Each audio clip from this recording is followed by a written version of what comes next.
Welcome, the Gamer Man's Lounge. Awaken to play.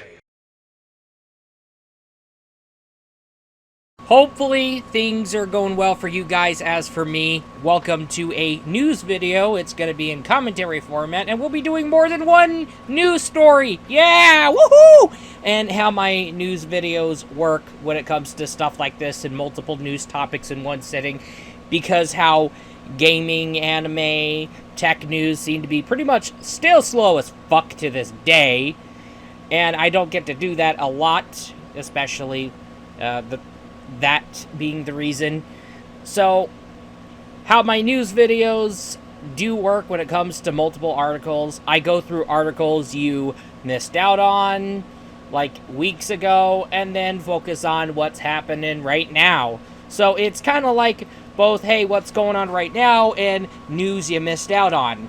Now, today's news video, especially for a long time, we're going to be covering on a couple of crap shows.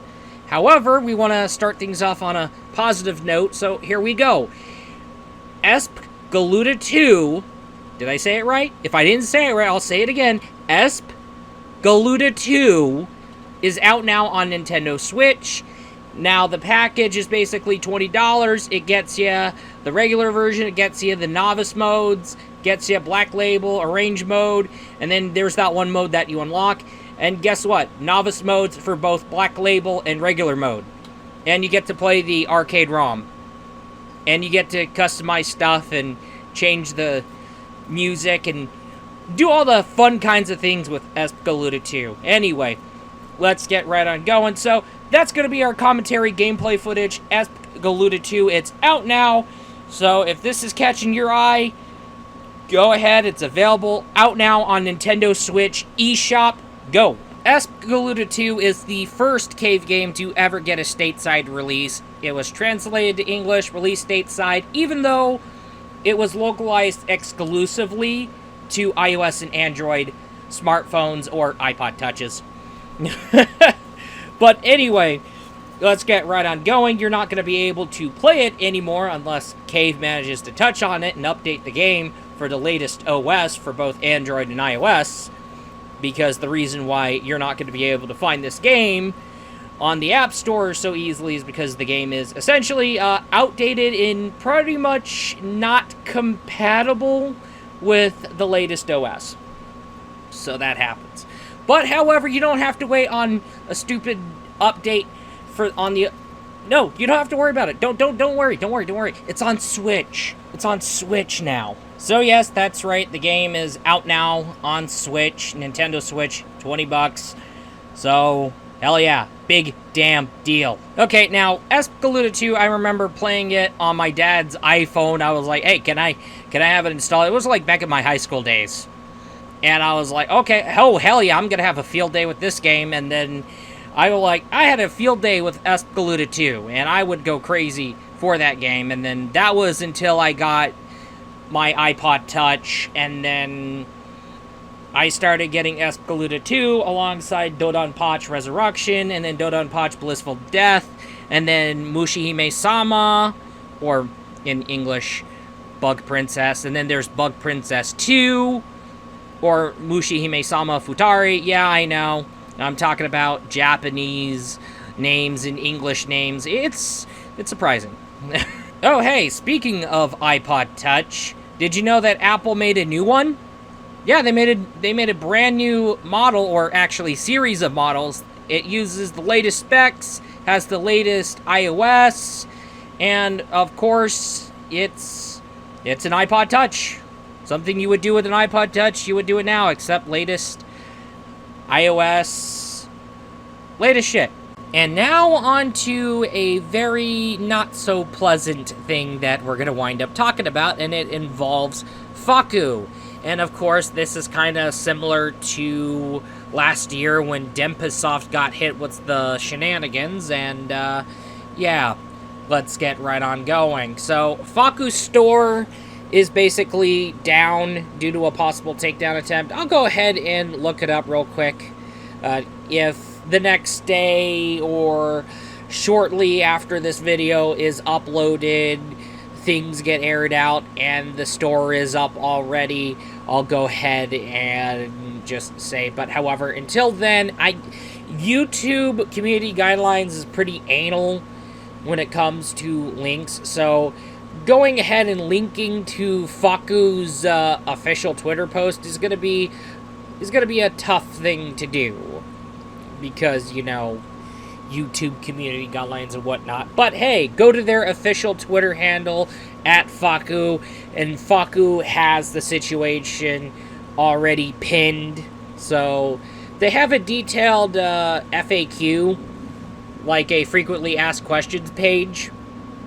So they will have that pinned, and you'll go ahead and check it out. So what's going on here is that since August 31st, Fakku's online store ended up being down until further notice, of course, in which, as a result, digital and physical purchases are entirely affected. So you can, they do publish their spicy manga on physical formats, but however, in terms of digital goods, we're talking about digital goods that includes Honey Select Unlimited, which Fakku got the rights to publish the English version of on their website. So yeah, if you haven't gotten Honey Select Unlimited yet, you're not going to have a good time trying to get it now, at least until the Fakku online store is, like, back up and everything's great and fantastic and doing well again. Alright, however, if you do have a Fakku Unlimited subscriptions, they're unaffected, so like I said, Fakku Unlimited subscriptions, you still have access to all of the wonderful stuff to stream, like the spicy manga. They uploaded spicy animes, too. I seem to notice that. I don't know why they seem to not advertise that. I don't know why. But anyway, Fakku has officially stated that the store was hosted by a third-party service. And it kind of feels like a similar story with Denpasoft. Because last year I got that email from Denpasoft, and they'd be like, hey, our host, our third-party service that hosted us fucking dropped us out of the blue, and they had to basically figure shit out on their fucking own because of it.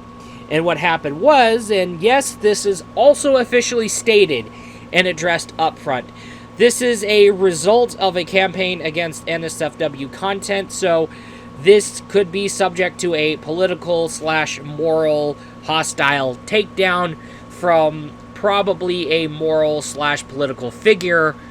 And however, some goods can alternatively be purchased on other stores such as Right Stuff, Amazon, Powell's, and Arconia. Of course, I'm going to say it once and then I'm going to say it again. We are in the middle of a political/moral climate where creative freedoms are being choked out, and it's tough for, like, game devs, directors, creators, musicians to kind of, like, make stuff without setting off political, moral figures that have, like, very strict guidelines, and if a form of entertainment doesn't meet their strict guidelines, they'll go to town, they'll go after you, send people after you, go after payment processors, weaponize the media against you, whatever means necessary, whatever they can do to get you backed into a corner and forced to censor yourself. And of course, the guideline for these kinds of people are basically essentially like, you can't have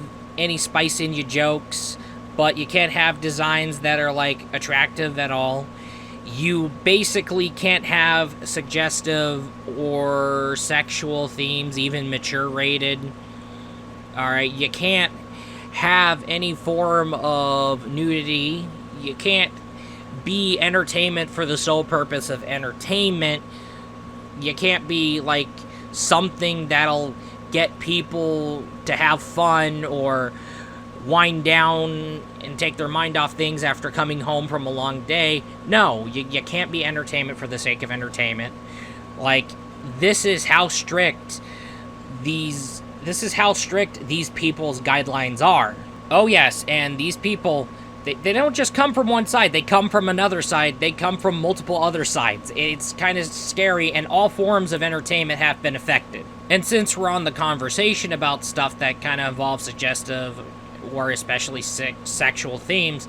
If we wanted like attractive female character designs or anything that's like mature rated, we would have to go to the NSFW section where we look for games that are more and more mature rated so we can get more things. Well, guess what? The moral political figures are beginning to crack down on that, and we're beginning to see that whole trend of NSFW as a public health crisis shenanigans. And then we saw eBay jump in on this trend, and then we saw OnlyFans try to jump in on this trend and then throw a lot of creators of NSFW content that especially OnlyFans grew greatly off on. They try to basically purge the NSFW content and then throw those creators under the bus, and then they got caught lying about facing pressure from payment processors, and then they backtrack. And they went ahead and tried to do that shit, and then they lied about getting pressured by payment processors. Why? Venture capital clout. And when you have stuff like this, and then you're seeing all this subtraction rather than addition, then guess what? We're, like, gaming's on the verge of another fucking Great Depression. We're gonna see another great gaming depression. And look at what's going on with comics. Like, people are not getting their comics from comic book shops. They're basically getting their either manga or basically going through Kickstarter to get their comics. Now, we saw anime definitely got affected. Manga's about to get affected pretty soon. We're definitely going... We already saw VTubers. There's already hints of VTubers being affected by shenanigans pretty soon. Now, we've had YouTube creators affected, musicians affected, comedians affected, comic book artists affected, digital art artists affected. We're seeing game devs affected. Like, it's crazy, man. All forms of entertainment. No one is safe. I'm gonna cut myself off, prevent dragging it on, and head on over to the next news story where we're gonna be talking about the wonderful retro game accessory known as the Epilogue GB Operator. Epilogue has revealed a device for your PC that lets you basically plug in your Game Boy cartridges, whether Game Boy, Game Boy Color, Game Boy Advance, plug it in, play it on your PC. It's $50 and it's a USB device for your computer, and you get to go to town with all those wonderful GBA carts. And here's the thing, you can play your Game Boy games on your PC, and like I said, it's going to run Game Boy, Game Boy Color, and Game Boy Advance. And it's not out yet. It's releasing early December 2021 with the $50 price tag, which is great. So, also, another thing that's pretty crazy. It's pretty crazy. It can detect if your cartridge is either official or a bootleg cartridge. So, that's something. Alright, and you can also, if you want to be like an indie dev and make something for like, whether it being Game Boy, Game Boy Color, or Game Boy Advance, you can make your homebrew games and kind of like install the blank Game Boy carts. And of course, your saves can be backed up to the PC, as well as your photos you made via the Game Boy camera. So, it is pretty looking great. It is looking pretty great. It's looking like a nice deal. And you just plug in like a controller and you go to town with it, and you have your saves like backed up on your computer. And of course, it has the tools that make things very easy for you as a indie dev if you want to make something for Game Boy, Game Boy Color, and Game Boy Advance. Okay, you know what? Come on. People make games and for Neo Geo. People still make games for Neo Geo. Still make games for Dreamcast. Come on. But anyway, let's get right on going. Yes, you can play your Game Boy carts on their emulator, or you can use other emulators as stated on their official website. But like I said, you can play your Game Boy carts from Game Boy, Game Boy Color, and Game Boy Advance. Am I right, Hyperkin? But anyway, okay, $50, December 2021. Alright, not bad. I can't wait to see that happen. Alright, it's a lot cheaper than the Game Boy Pocket, since all you need is like a computer or a laptop, desktop, laptop, doesn't matter. You just get that USB device for $50. You plug it into your computer, you plug in your Game Boy cartridges, whether it being Game Boy, Game Boy Color, Game Boy Advance, so it should be easy. So I could basically go ahead, plug in Super Mario or Castlevania for the Game Boy Advance onto it, and I could basically say, hey, is my cartridge legit or bootleg? Please let it be official, please don't be bootleg, and then I could have my saves backed up to the cloud. I can basically, like, plug in a controller and then basically go to town, especially if you're, like, a streamer or a video game creator that posts gameplay from left and right. That's pretty crazy. Not bad. We got more retro gaming solutions especially more retro gaming solutions that simplify retro gaming processes. Now, on to the next story. In case you missed out on things, me included, what happened here is that AT&T wasn't doing so good, and of course AT&T, now that they own Crunchyroll, well, not anymore.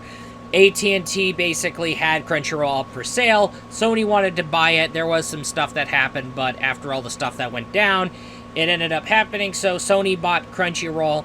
And keep in mind, Sony also owned Funimation.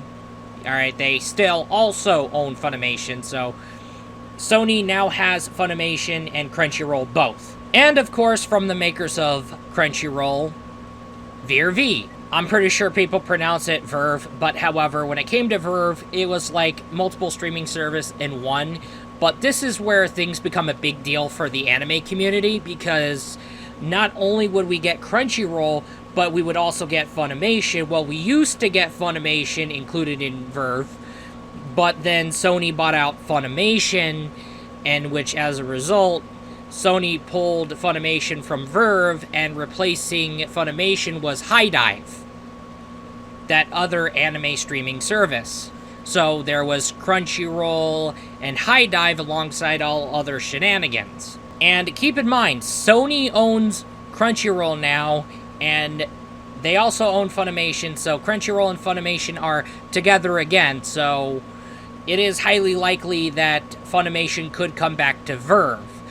But it's something that I ended up seeing happening, and now it's happening, and guess what? We're seeing HIDIVE leaving Verve. Now, this is highly likely because of the buyout, and of course, it is highly likely that we could see Funimation replace HIDIVE. So, what's happening here, it is basically officially stated in the press release. Holy shit, the grammar error on that bitch. I'll go ahead and fix that just like I did the other thing. But hey, there was an official press release shared on Twitter. They also released a frequently asked questions page on the matter. And of course, HIDIVE content will leave Verve after the 30th of September of this year. And some users may be emailed by Verve in regards to the situation. Depends on whether you have linked your account or not. I don't know. And however, there is a 14 to 30 day trial. Depending, if you're entirely new to HIDIVE, you might get hit with a 30-day trial offer.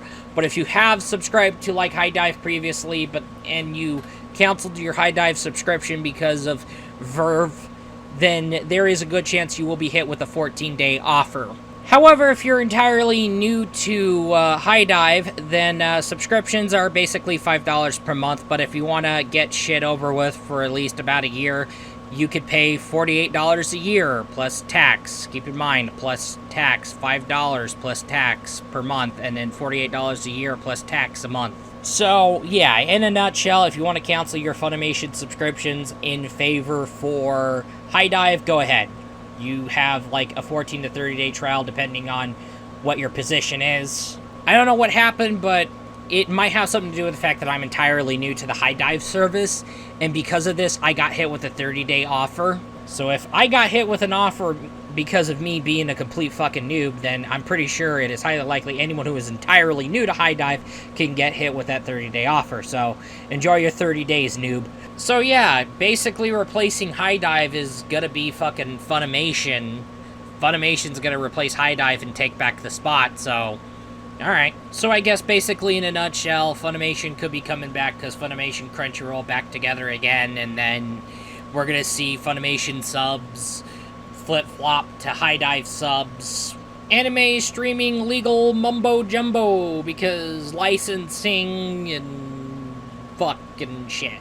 Goddamn, 2021 couldn't get any fucking better, can it? I know, am I right? Holy shit, like, 2022, there's already telltale signs and writings on the wall that 2022 is going to be just as worse. It's competing with 2020 and 2021. But hey, on the bright side for 2022, we got King of Fighters 15. And boy, oh boy, it's going to be crazy because 39 fighters will be added to the roster. Probably not the final number since we're going to be having DLC fighters. And probably we could be seeing unlockable fighters too. And guess what? Guess what? They learned their lesson from Samurai Showdown 2019, and it's going to be for PlayStation 4 and 5, Xbox Series S and X, and PC via Steam and Epic Game Store, so both Steam owners and Epic Game Store owners can rejoice. So, oh yes, and it's going to be releasing on 2022 on February 17th. Now, modes to be included are definitely going to be story versus training, trial, online, tutorial, DJ station where you can listen to KOF music, mission, and gallery. There's going to be an anime short directed by Masami Obari, probably, an introduction. Could be like a fucking anime intro. Now, console pre-orders are going to grant you 3 days early access. When I get my Xbox Series S and X, which probably wouldn't be very likely the case, especially in the year 2022. So if you want to get your hands on a new generation, boy oh boy. Remember when I fucking said, like, oh, around summer, if not fall 2022? God damn, do I look like a shit fuck right now? Because good luck in 2023. Probably summer 2023.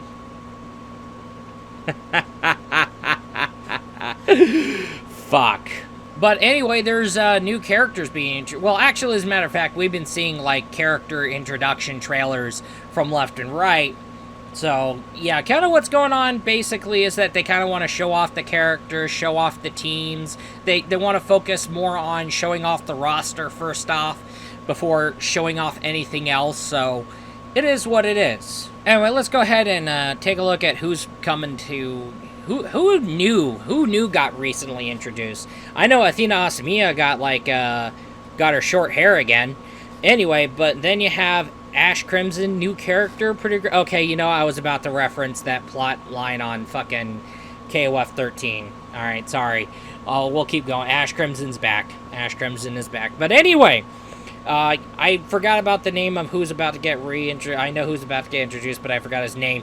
He was the villain of SNK Heroine, so... Add in B, Janet, for the love of fuck! Oh yeah, King of Fighters 15 is definitely a great-looking improvement, and, yeah, it is a great-looking improvement, and you have Masami Obari, who has been basically known for working on, like, fighting game anime adaptations from left and right, so... That can be a big... And he's got to step up. Like, we saw the preview of that anime short. Is it going to be like a introduction? Or is it going to be like a series of, like, shorts? No, it's an anime short. It's probably going to be an opening video for the game. And, of course, trial mode's going to be, oh, yeah, we're going to teach you character combo examples. But the graphics look way totally more improved compared to... Oh, we already stated that when it was first revealed. But yeah, it is looking as gorgeous compared to KOF 14 plus that update. Now, if we can have SNK Heroines Tag Team Frenzy 2 or another SNK Heroines game, except the character roster can be more of an SNK Heroines rather than a KOF 14 Heroines. Alright. God damn it. Nah, seriously, if you're gonna have another fucking SNK Heroines game, be more SNK Heroines. That means more than KOF 14 or 15. Alright, so we should be seeing Mai Shiranui, but we should also be seeing Janet. We should also be seeing Iroha, Mina Majikina. We should also be seeing, like, characters from other SNK games. Like, we should be seeing characters from Neo Geo days. That's not... ever been added to KOF before, and characters that have not been added into KOF 14 and 15. I mean, come on, SNK Heroines should have been that melting pot, that big melting pot of characters from King of Fighters, Sam Show, Fatal Fury, especially Garou, SNK beat 'em ups, and all other SNK games. Anyway, so back to King of Fighters 15. It's going to be looking gorgeous. The very minute it comes out, it's going to basically surpass King of Fighters 14. Even with that update that got King of Fighters 14. But boy oh boy, it's looking better than ever, and we're seeing character reveals from left and right, so oh yeah, it's gonna be hype. But hey, 2022 is gonna have a bright side. Anyway, source links in the description, except for Fakku, because YouTube community guidelines in terms of YouTube links. Go look up their official Twitter, they have shit pinned for you. Anyway, that's going to do it for this news video, and boy oh boy, it has been months and months since the last one. Like, holy shit. I have never expected news be as low as ever, but then it's also me working on, like, video projects from left and right, so, yeah. So, we got shenanigans dealt with and getting that out there for you.